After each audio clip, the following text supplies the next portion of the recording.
Біз сіздерге не үшін именно осы смехотерапия, күлкі терапиясын ұсынамыз?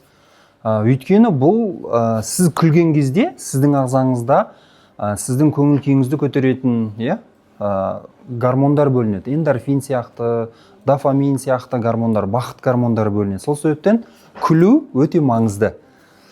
Енді сіздер күлуді қалай үйренесіздер? Ең алғашқы кезде қарапайым жымиюдан бастау керек. Ол біздің миымыз негізі қалай қабылдайды? Сіз мысалға күлген кезде, кейбір зерттеулерді айтады, практикада арнайы ручкаларды қыстырып қояды, кейбіреулер былай арнайы тартып қояды, мына екі езуді. Сол арқылы, мысалы, ручка қойып немесе күліп жымиған кезде мынау беттегі бұлшықеттер бар ғой, мимика бұлшықеттер, солар жиырылады. Сол арқылы миыңызға сигнал барады.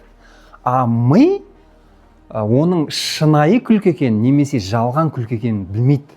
Көрдіңіз ба? Сол себептен сіз өтірік күлсеңіз де миыңыз оны шын деп қабылдайды дағыны, оған гормон бөледі. Сол себептен әрдайым күліп жүріңіздер, күлуді еш уақытта ұмытпаңыздар.